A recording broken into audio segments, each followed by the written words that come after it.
मनोरमा जी, मैं इस पे आ जाऊं। मेरे कुछ दर्शक जो बहुत सीरियस हैं, मेरे साथ पिछले 4-4 सालों से हैं, उनका कहना है कि दो चीजें वो कह रहे हैं। वो कह रहे हैं ये कोई नॉन इशू है, इस पे बात नहीं करनी चाहिए, नंबर एक।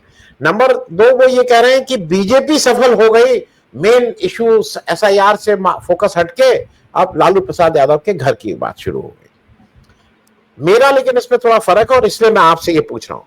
मेरे हिसाब से एसआईआर का जो मामला है उस पर तो कांग्रेस वाले ही अब ये कह रहे हैं कि नहीं नहीं, ये नहीं करना चाहिए था। विपक्ष भी कह रहे हैं नहीं नहीं, SIR was not a issue, वो तो गलती हो गई, ये लोग तो उन्हीं के पीछे लग गए हैं। लेकिन मेरा कहना है आज नहीं तो कल ये बात तो डिस्कस इस देश में होनी ही चाहिए कि आप एक परिवार में कैसे करेंगे भाई। और मैं नाम लेके बोल रहा हूं, उत्तर प्रदेश में 5 टिकट दिए जाते हैं, पांचों अखिलेश यादव, बीवी, भाई, बहन, भतीजा, इन मतलब 5 के अलावा कोई छठे यादव को नहीं मिलता, वो 5 यादव। और सब लोग हाँ बड़ी अच्छी बात, बड़ी अच्छी बात। यहां पे आप खुद सोचिए मनोरमा जी, हम सब लोग उस एक भारतीय परिवेश में आते हैं। मतलब मुझे तो ये देख के लग रहा है बिल्कुल ये सोप जैसे डेली सोप नहीं आता है। ये 4 बहनें शादीशुदा, बाल बच्चों वाले, ये सब घुसे हुई थी पटना में इन लोग घर में, और वो छोड़ी और फिर पीछे ये तो बिल्कुल जो चलता है सास भी कभी बहुत ही टाइप सीरियल, वो फिर 3 लोग वो निकाले, हाँ हम लोग को नहीं देखा जा रहा, हम लोग को नहीं देखा जा रहा। अरे भाई ये कौन सा तमाशा है? इस देश की राजनीति, इस देश का लोकतंत्र खतरे में है, आप लोग अपना ये सब वो कर रहे हैं। और इस पे बातचीत इसलिए होनी चाहिए कि हर एक प्रदेश इससे ग्रसित है। वहां शरद पवार साहब हैं, तो उनका जब मतलब पत्र वो जब पकड़ा गया पार्थ वो, तो उसमें कोई दिक्कत नहीं है। आदर्श घोटाले में चौहान साहब, अशोक चौहान से इस्तीफा मांगा जा रहा था। मैं सिर्फ ये कह रहा हूं कि बात तो करनी ही पड़ेगी। और ये बात इन सारे लोगों को, अगर आप अपने परिवार के आगे नहीं देख रहे, आपकी कोई मजबूरी हो, मुझे ठीक से मालूम है, मैं कहूंगा नहीं क्योंकि इस पे मालूम नहीं क्या। इन्हीं के एक परिवार के एक सदस्य को इसलिए मंत्री बनाया गया क्योंकि राबड़ी देवी के सामने वो कह रहे थे मैं जहर खा लूंगा, मैं जहर खा लूंगा, नहीं तो मुझे मंत्री बनाओ। ये घर का कोई तमाशा बना रखे हैं क्या? तो इस पे मेरे हिसाब से बिल्कुल बातचीत होनी चाहिए। और यहां पे भी मैं देख रहा हूं कि लोगों को अब एक ये मौका मिल गया। इसमें कुछ लोग कह रहे हैं, अब देखिए गांधी परिवार में तो सभी लोग हैं उसके पद पे, गांधी परिवार में पद पे हैं, तो वो आज जो मेरी समझ है, वो लोग जीत के आए हैं, उन लोग इस पॉलिटिक्स में हैं, पॉलिटिक्स से पहले उन्होंने टाइम दिया है, समय दिया है। सोनिया गांधी ने कांग्रेस से एक समय करीब करीब मृत प्राय हो रही थी, उसको खींच के वापस लाई, उसको 2 टर्म का वो दिया, तो उनका कंट्रीब्यूशन है। लेकिन मैं इसलिए इस बात को कह रहा हूं कि मैं भी इससे दुखी हूं। ये आपकी राजनीतिक अगर कोई है, प्लीज कम वर्क। 2022 में आपने किडनी डोनेट की, 2024 में आप लोकसभा पहुंच जाना चाहती थी, अब आप एमएलए बन जाना चाहती थी, और आप जैसे ही हारा चुनाव वो आप तुरंत आप लोग भागने लगे।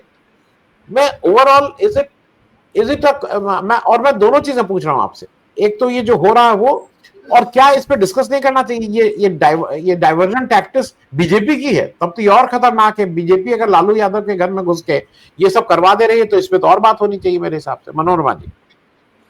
जी, ये बहुत ही मुश्किल समय है आरजेडी के लिए, लेकिन पहला चीज तो यही है कि जब पॉलिटिकल विरासत की बात हुई तो तेजस्वी पर वो विरासत आकर 2015 में सेटल हो गई थी, तो वहां पर सहमति थी सबकी। और अगर उस समय विरासत की लड़ाई जैसे केसीआर के बेटे बेटी में हुई, साउथ में हम बात करते हैं, तो केसीआर पेट्रियार्कल सोसाइटी है, ये भी एक बहुत बड़ा सच है। तो सभी की विरासत लगभग बेटों के साथ जाती है, तो अलग है। लेकिन जब परिवार के स्तर पर, पार्टी के स्तर पर तेजस्वी यादव को ही विरासत दी गई थी और इस पर लगभग समझौता हो गया था, बल्कि बेटा जो ज्यादा बड़ा कंटेंडर माना जाता है, बड़ा बेटा तेज प्रताप, उन्होंने भी एक तरह से समझौता कर लिया था कि हाँ, तेजस्वी ही जो है वो आरजेडी का अगला फेस या लालू यादव की विरासत को संभालने के लिए। वैसे बात करते तो बहुत सारे नेता थे आरजेडी में जो जब राबड़ी देवी ने भी संभाला तब भी थे, तो ये तो एक अलग सा मसला है। लेकिन यहाँ पर जो एक पहली चीज रोहिणी आचार्य के मामले में हम देखते हैं, तो वहां से शुरू करना ज्यादा सही रहेगा कि जब वहां पर उन्होंने मान ली थी, तो अब उसके बाद उनकी अपनी एक चीज खड़ी होती है जिसके लिए वो लड़ रही हैं, या जिसके लिए उसमें जो सुधांशु जी ने कहा कि एक समय होता है किसी भी चीज के लिए। अगर आप उस तरह से भी देखें तो बहुत बुरा समय है। इस बुरे समय में ज्यादा जरूरी था कि मतलब आप उस विरासत जो बहुत मुश्किल समय में, मुश्किल दौर में आरजेडी, तो आपको एक मजबूती परिवार के स्तर पर भी, पार्टी के स्तर पर भी, जब कार्यकर्ता इतनी मजबूती दिखा रहे हैं, भले ही सीटें ना मिली हो, आप तो वोट परसेंट से देख रहे हैं ना कि जो आरजेडी का वोट है वो इंटैक्ट रहा है। मतलब लाख हवा उनकी बनाने की कोशिश की गई, पैसे बांटे गए, रेवड़ी बांटी गई, लेकिन आरजेडी का वोटर इंटैक्ट रहा। ये कितनी बड़ी बात है। तो जो पार्टी के वोटर हैं वो लॉयल रहे, लेकिन जो परिवार है उसमें इस तरह की, तो ये एक अलग पेट्रियार्कल चीज अलग है। इंदिरा गांधी ने भी पहले संजय गांधी को विरासत दी, लेकिन बाद में वहां आकर के आप देखिए मेनका, लेकिन एक लाइन ड्रॉ हो गई, वहीं से जो लाइन ड्रॉ हुई वो लाइन ड्रॉ ही है। मेनका गांधी अलग, सोनिया गांधी अलग, या राजीव गांधी जो है, और फिर राहुल गांधी तक वो विरासत आती है, और दोनों के बीच में अभी राहुल प्रियंका भी हैं। तो हमेशा देश जो है राहुल गांधी को, या जो पॉपुलर राय है प्रियंका गांधी की तरफ ज्यादा रही, इसके बावजूद ही राहुल गांधी उस लेगेसी को आगे बढ़ाते हैं, और प्रियंका बिल्कुल मतलब एक सहज उसमें है।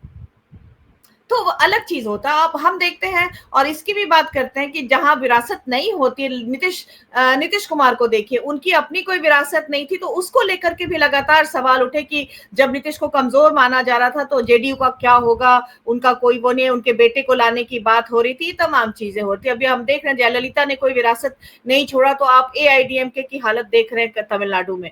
तो ये एक दूसरी चीज भी है जो इस तरह से क्षेत्रीय दल है, उसमें ये एक है परिवारवाद का जो एलिमेंट है वो है। और जब हम देखते हैं कि उसके ठीक बाद कोई उत्तराधिकारी नहीं होता है तो पार्टी कमजोर होने लगती है। हमारे समय में हम देख रहे हैं कि एआईडीएमके किस तरह से कमजोर हालत में है तमिलनाडु में।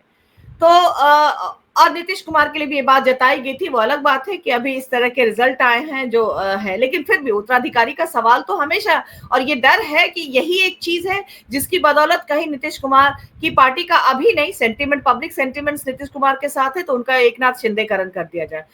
हाँ, अब फिर से हम वापस आते हैं जो इस मामले का पॉलिटिसाइजेशन करने का बाद भाजपा की तरफ से। आप देखिए यादव जो है संख्या में विधायक, इतना यादववाद, जातिवाद और ये किया गया, 2020 के मुकाबले में आधे जीत करके आए हैं। सबसे लोएस्ट मुस्लिम इस बार चुनकर आए हैं विधायक के तौर पर। ये अपने आप में, और अब क्या बात हो रही है, समाजवाद की राजनीति खत्म हो गई, जातिवाद की राजनीति खत्म हो गई। सबसे ज्यादा राजपूत जीत कर आए हैं, भूमिहार जीत करके आए हैं। आप 243 विधानसभा वाला जो है बिहार, उसमें सबसे ज्यादा 10% की आबादी का सबसे ज्यादा रिप्रेजेंटेशन होने जा रहा है। भूमिहार, राजपूत, ब्राह्मण का खैर 2 है सिर्फ। तो आप इससे समझिए ना कि, और लोग कह रहे हैं कि जातिवाद खत्म हो गया, लोग कह रहे हैं समाजवाद की राजनीति खत्म हो गई, एक बड़ी आबादी, सबसे बड़ा वोट शेयर उनके साथ है। तो मुझे लग रहा है कि आरजेडी को लेकर पूर्वाग्रह बनाने में भाजपा का बहुत फायदा है। इसी नैरेटिव के चलते भी, इसी डर को लेकर के जैसे उन्होंने वोट स्विंग कराया, और ये डर पार्टी को पूरी तरह से खत्म करने के लिए भी कि परिवारवाद अगर कहीं है तो लालू प्रसाद यादव के घर में है, लड़ाइयां कहीं होती है तो लालू प्रसाद यादव के घर में होती हैं।